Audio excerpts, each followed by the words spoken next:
சென்ற மாதம் இங்கே கோவையில் முன்னாள் ஆட்சியால் துவங்கப்பட்ட இந்த எல்காட் பார்க் என்றது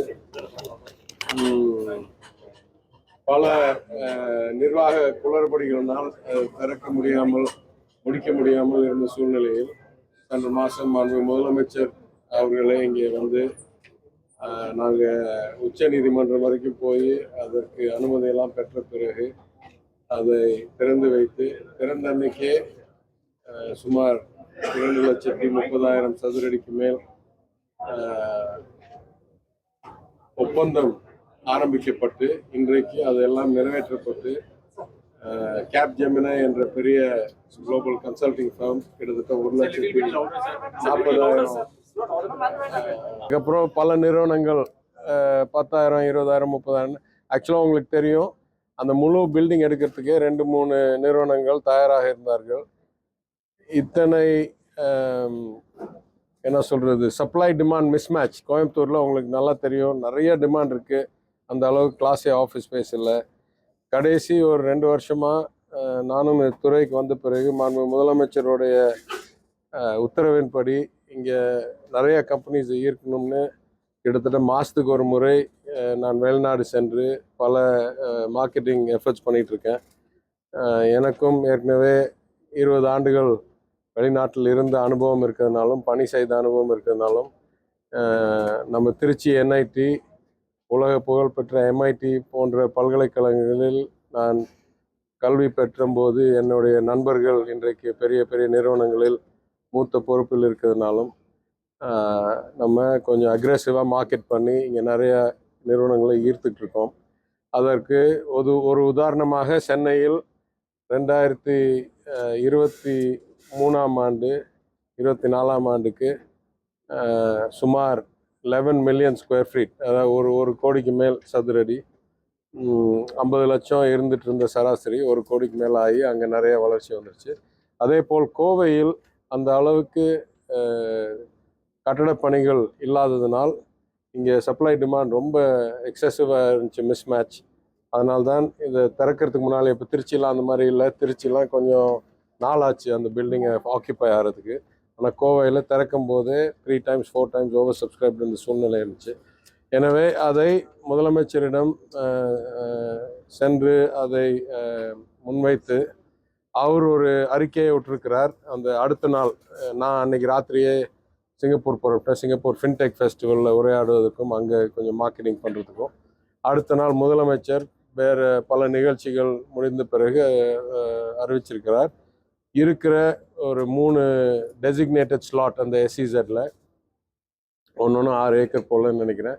அந்த 3 ஸ்லாட்டில் சுமார் 3 மில்லியன் ஸ்கொயர் ஃபீட், அதாவது இப்போ திறந்ததோட 10-15 மடங்குக்கு மேல் ஆஃபீஸ் பார்க் உருவாக்கப்படும் எல்காட்னால். அது ஜாயிண்ட் வெஞ்சராக அது குளோபலாக இருக்கட்டும் இல்லை இந்தியன் டெவலப்பர்ஸாக இருக்கட்டும் அது டெவலப் பண்ணி, ஏன்னா அரசாங்கம் அந்த அளவுக்கு நிதி முதலீடு செஞ்சு அந்த அளவுக்கு சிறப்பான பார்க் கட்டுறதெல்லாம் கொஞ்சம் கடினம். இப்போ டைடல் இல்லை மினி டைடல் மாதிரி சின்ன பார்க்னால் அரசாங்கத்தோடைய செயல்திறன் நல்லாயிருக்கு.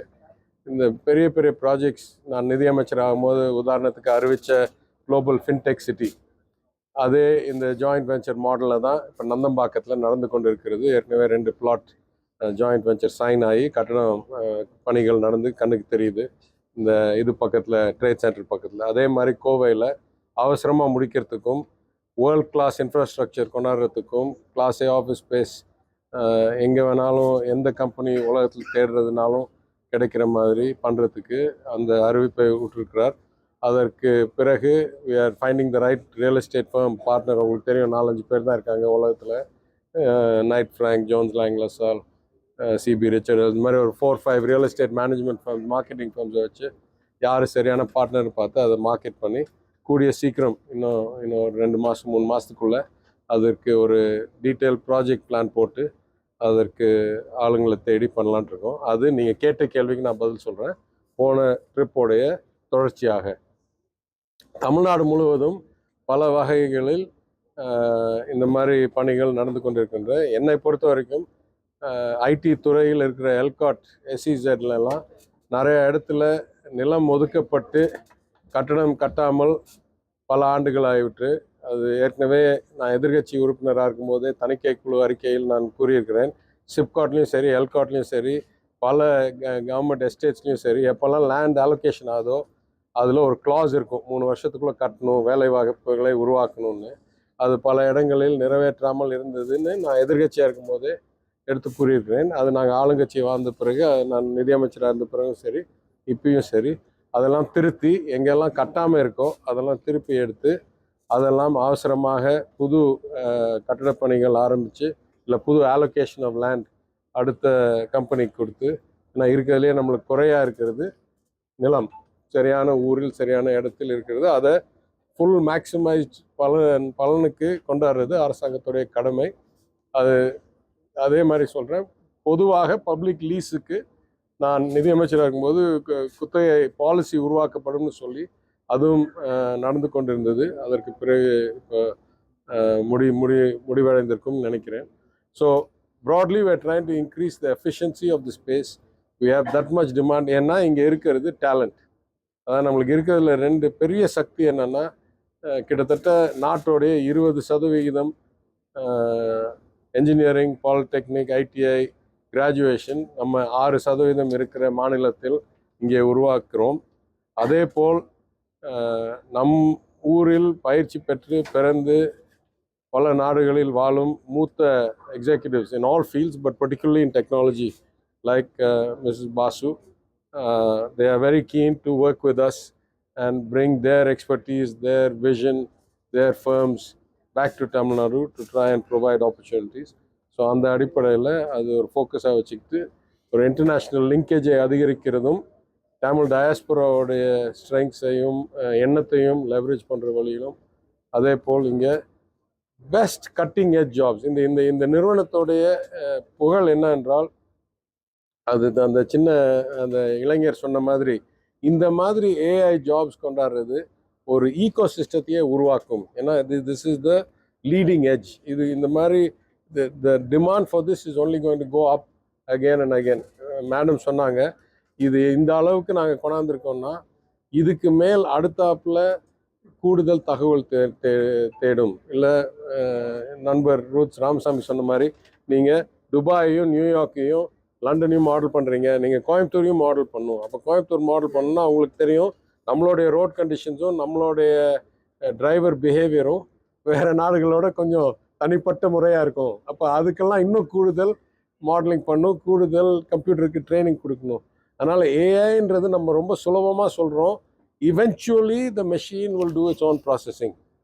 பட் அந்த மெஷினுக்கு ப்ராசஸிங் பண்ணுற அளவுக்கு கற்றுக் கொடுக்கறதுக்கு ஒரு சின்ன குழந்தைக்கு ஊட்டுற மாதிரி, ஸ்பூனில் ஊட்டுற மாதிரி தகவலை ஊட்டினால்தான் அந்த மெஷின் கற்றுக்க முடியும். ஒரு மனிதன்றது நம்ம ஆட்டோமேட்டிக் ப்ராசஸிங் பண்ணுறத நீங்கள் பார்த்தீங்க இந்த வீடியோவில், எப்படி லேயராக தகவலாக கொடுத்தா தான் அந்த மெஷினால் அதை ப்ராசஸ் பண்ணி அடுத்தாப்பில் அதை வச்சு லேர்ன் பண்ண முடியும். அதனால் மேடம் சொன்னது, as AI usage becomes more prevalent, at least in the near future, the number of people required to feed the machines will be higher. நம்ம பயப்படுறோம், இவென்ச்சுவலாக இந்த மெஷினே ஃபுல் ப்ராசஸ் பண்ணிடுச்சுன்னா மனிதனுக்கு தேவையில்லாமல் வேலை வாய்ப்பெல்லாம் இழப்போமான்னு. நான் பல இடத்துல கூறியிருக்கிறேன், அது மினிமம் 10-20 வருஷம் ஆகும். ஏன்னா இந்த மெஷினை கற்றுக் கொடுக்கறதுக்கே டேட்டாவை பகிர்ந்து வகுத்து சேர்த்து கொடுக்கறதுக்கே இன்னும் அவ்வளோ வேலை தேவைப்படுது. அதனால் the number of jobs in this sector will keep increasing in the near term. Eventually, at some point, when we have adequate models, it will never be finished, but adequate models with adequate computing power, with sufficient chips, with sufficient energy, at that point, in the future, we may start to see replacement level. இப்போதைக்கு வேலை வாய்ப்பு அதிகரிக்கும் என்றதனால் இத்தகைய நிறுவனங்கள் they are the seed.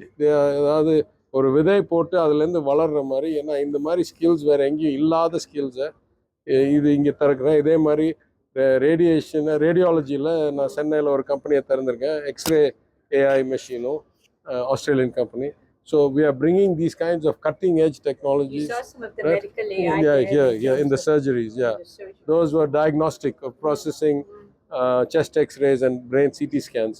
அதுலெல்லாம் எவ்வளோ but the main point நீங்கள் சிந்திக்க வேண்டியது நம்ம மெஷின் லேர்னிங்னு நம்ம சொல்கிறோமே தவிர ஒரு மனிதர் கண்ணில் பார்க்குற அளவுக்கு இருக்கிற தகவலை மெஷினுக்கு ஊட்டி விடணும் என்றால் அதற்கு வந்து பல 100 மணி நேரம் வேலை எடுக்குது, மனிதன் பணி எடுக்குது.